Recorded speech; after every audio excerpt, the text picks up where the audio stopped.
Hello. ఇప్పుడు దేశంలో పెద్ద ఇరాన్ ఇజ్రాయెల్ యుద్ధం కానీ లేకపోతే మిగతా యుద్ధాలు కానీ యుక్రెయిన్ రష్యా కానీ అంతకుముందు ఇండియా పాకిస్తాన్ దాంట్లో lot of investors lot of buyers చాలా కన్ఫ్యూజ్ స్టేట్లో ఉన్నారు. ఎక్కడ పెట్టాలి? స్టాక్లో పెట్టాలా, గోల్డ్లో పెట్టాలా, సిల్వర్లో పెట్టాలా, రియల్ ఎస్టేట్లో పెట్టాలా, మ్యూచువల్ ఫండ్స్లో పెట్టాలా, బాండ్స్లో పెట్టాలా? ఇవన్నీ కూడా చాలా డౌట్స్ ఏర్పడుతున్నాయి. దాని మీద ఎక్కడ ఇన్వెస్ట్ చేయకుండా ఇంట్లో డబ్బులు పెట్టుకొని పోగొట్టుకుంటున్నారు, ఏదో చిల్లర ఖర్చులు పెడుతున్నారు. సో మీరు ఒకదాని స్టాక్ మార్కెట్ అనేది చాలా మంచిది, చాలా చెడ్డది. ఎందుకంటే వాలటైలిటీ ఎక్కువ ఉంటుంది. ఒక రాత్రిలో ఓవర్ నైట్లో పడిపోవచ్చు, ఓవర్ నైట్లో పెరగవచ్చు. దాని మీద ఎవరైతే అవగాహన ఉందో దాంట్లో మాత్రం అవగాహన ఉన్న వాళ్ళు పెట్టుకుంటే సేఫ్. కాకపోతే మొత్తం మీ దగ్గర ఉన్న ₹1,00,00,000 అంటే ₹1,00,00,000 ఒక దగ్గర ఇన్వెస్ట్ చేయకపోవడం మంచిది.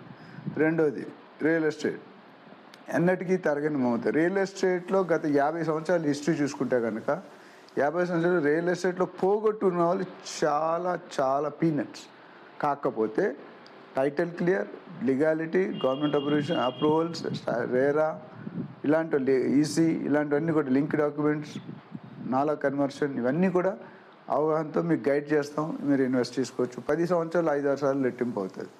కమింగ్ టు గోల్డ్ చిన్న హిస్టరీ చెప్తానండి. గోల్డ్ 1925లో ₹19 per తులా ఉండేది. 1950లో ₹100 అయింది. అట్లా చూసుకుంటే 2000లో రఫ్లీ 2500 ఉంది. 2012లో ₹4,000, సారీ 4,000 కాదు, కొద్దిగా కట్ చేయక 2000 ఎడిట్ చేసుకుంటావు కదా. 2012లో దాదాపు ₹28,000 per తులా 24 క్యారెట్ అయింది. కరోనా టైంలో 50-60,000 అయింది. ఇప్పుడు ట్రంప్ గారు ప్రెసిడెంట్ అయిన తర్వాత లాస్ట్ 1 yearలో దాదాపు 1,85,000 దాకా టచ్ అయింది. మళ్ళీ ఇప్పుడు 1,40,000-1,50,000లో పడింది. అట్లనే సిల్వర్ చూసుకుంటే, సిల్వర్లో కనుక చూసుకుంటే ఎప్పుడు కూడా గోల్డ్ తులం బంగారంకి కేజీ సిల్వర్కి 10,000-15,000 తక్కువ ఉండేది. అలాంటిది ఈరోజు గత 2 నెలలు 3 నెలల కింద 4,25,000 per kg వెళ్ళింది. అంటే చాలా హై. ఇప్పుడు మళ్ళీ కొద్ది కరెక్షన్ అయిన తర్వాత 2,40,000-2,50,000 per kg అవుతుంది. సో దీనికి మెయిన్ కారణం ఏంటంటే, అంతకుముందు బంగారాన్ని ఆర్నమెంట్స్కి వాడేవారు, సిల్వర్ని పూజ సామాన్లకి వాడేవారు. కానీ ఇది కాస్త షేర్ మార్కెట్, రియల్ ఎస్టేట్ కొద్దిగా స్లో ఉండడం వల్ల ఇన్వెస్ట్మెంట్ ఇటువైపు పెరిగాయి. సో ఒక ఇన్వెస్ట్మెంట్ రూపంలో చూస్తున్నారు, పెట్టుబడి రూపంలో చూస్తున్నారు, సేఫ్టీ అని. కాకపోతే మీరు తెలుసుకోవాల్సిన కామన్ పాయింట్గా గత 100 సంవత్సరాలు హిస్టరీ తీస్తే కనుక రియల్ ఎస్టేట్ పెరిగినంత గోల్డ్లో ఈ 1 year తీస్తే కనుక మిగతా టైంలో ఎప్పుడు కూడా ఇంత పెరగలేదు. పెరిగినా తగ్గింది కూడా తక్కువ. సో ఇది కేవలం డాలర్ని స్ట్రెంగ్ చేయడానికి ట్రంప్ గారు ఆడుతున్న నాటకం. రూపీని వీక్ చేసి ఆల్రెడీ ₹92-94 వెళ్ళిపోయింది. ఇంకా కాస్త ₹100, ₹110 అయ్యే సూచనలు కూడా కనిపిస్తున్నాయి వారాకపోతే. సో ఇవన్నీ పెట్టుకుంటే లాంగ్ టర్మ్ ఆలోచించిన వాళ్ళకు రియల్ ఎస్టేట్లో ఓన్లీ బెస్ట్ సేఫ్ ఇన్వెస్ట్మెంట్. మంచి రాబడి, మంచి పెట్టుబడి పెట్టినప్పుడు మంచి రాబడి వస్తాయి. Returns ROI, return on investment అనేది.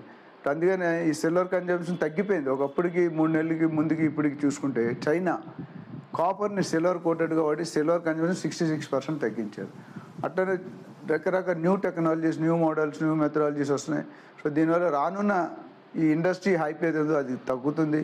రేట్లు కూడా మళ్ళీ తగ్గే అవకాశం ఉంది. దాదాపు నా ప్రెడిక్షన్ ప్రకారం 90,000 1 lakh తులం బంగారం, కేజీ సిల్వర్ 180-2 lakhs వరకు అయ్యే సూచన కనిపిస్తున్నాయి. సో మీరు దీని మీద ఇంకా మరింత అంటే నేను స్టాక్కి, రియల్ ఎస్టేట్కి, బంగారం, గోల్డ్కి కూడా మీకు డిఫరెన్స్ చెప్పాను. సో దీని మీద మీకు మరింత అవగాహన కావాలంటే రియాల్టర్ ఆక్సిజన్ అనేది సపరేట్గా ఇన్వెస్ట్మెంట్ అడ్వైజర్ అని ఒక సెల్ ఉంది, అది ఒక వర్టికల్ ఉంది.